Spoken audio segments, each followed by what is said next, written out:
This is going to be sick. I mean, this is just a totally different game of League of Legends. Like, there's so many new picks that are coming in that are actually meta, and I was very excited to see what, you know, Korea was going to bring into this patch, because obviously we can look at NA, we can look at EU, LCS, and we can get kind of an idea, but then it doesn't define the Korean meta just yet. We have to see what they want to go for in terms of picks.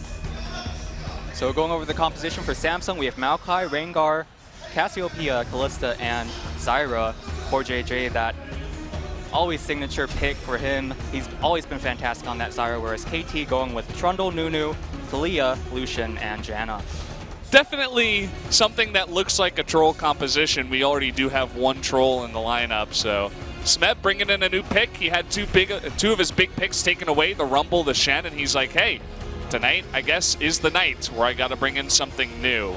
So definitely going to be an exciting one, guys. A lot of, you know, domestic doubts over Crown's form, if I may say so. His inconsistency, especially when compared to Spring, because just looking at his most recent series against MVP, it just wasn't a good day for Crown. He just didn't look like anything like the Samsung mid laner we know. And I think if we were to just pick the most obvious, you know, defeat condition for Samsung, it would have to be Crown's form. Yeah, definitely look towards him. I mean, Samsung hasn't been looking strong in general as a team. Easy to say after they did lose to MVP, one of the lowest ranked teams in LCK currently.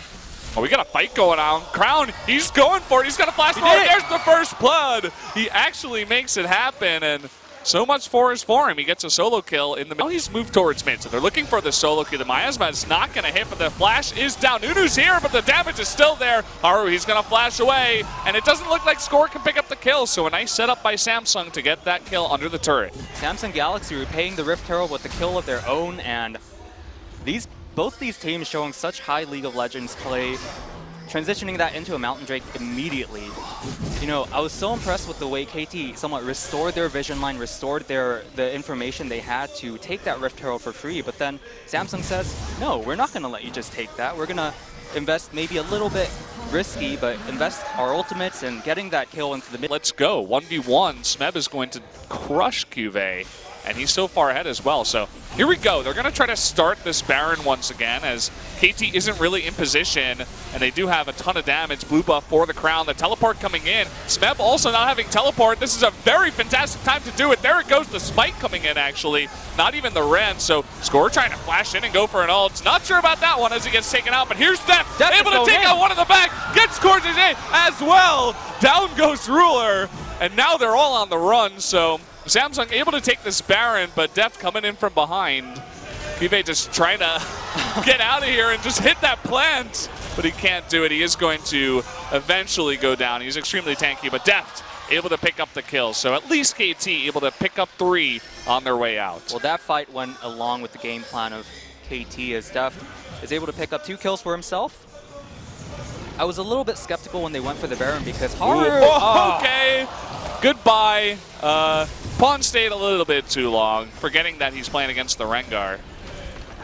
Both teams pedal to the metal. Haru picks up the kill, and KT picks up the outer mid lane turret. And the point I wanted to make about the Baron was, Haru, he's going for all this damage. There's the Duskblade, by the way, but he wasn't tanky enough to secure the Baron, and I feel like that played such a crucial part in this replay we're about to see.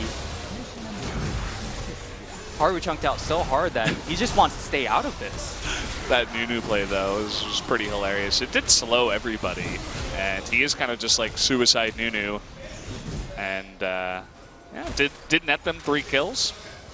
It's pretty funny to see Cuvée struggling to hit this plant, but eventually does go down here. But yeah, focuses on Def, but it looks like Cuvée wants to engage here. Cuvée, he's not alone. He does have Core JJ as well as Ruler coming from the right side, as well as Crown, actually. But the wall is going to come down. They're going to counter-engage. Look at him get bursted. Score like he doesn't even exist. Look at Pawn! He just disappears again! Haru, that's the second time he's done that.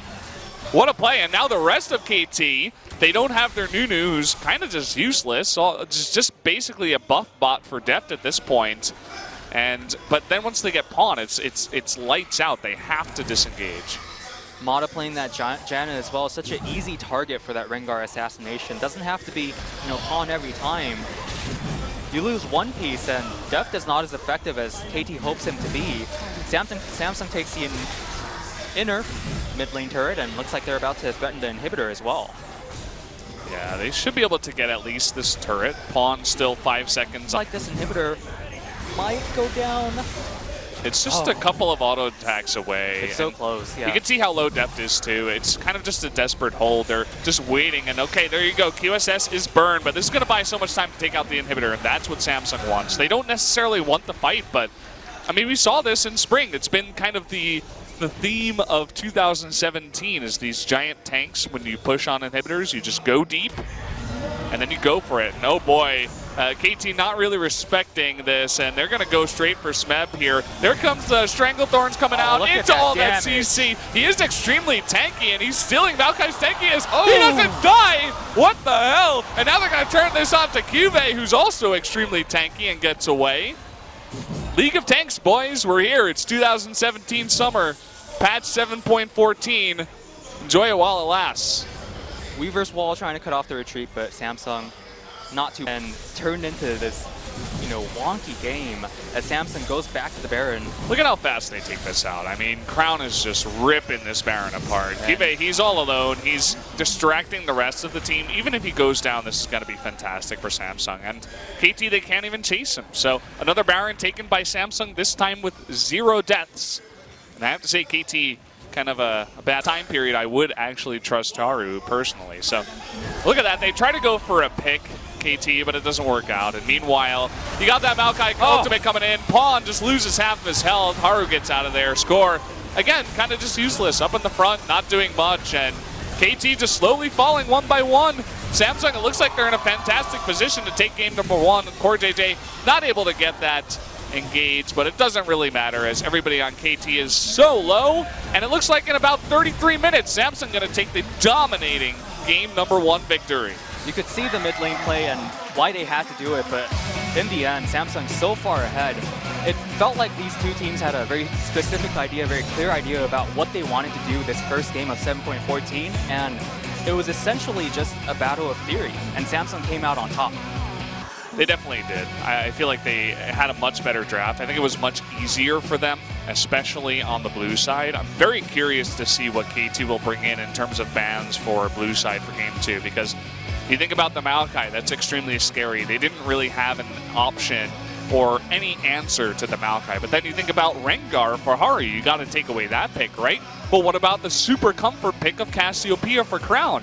And what about CoreJJ and his Zyra? Not to mention a top-tier ADC in Callista. Basically, every pick that Samsung brought in was extremely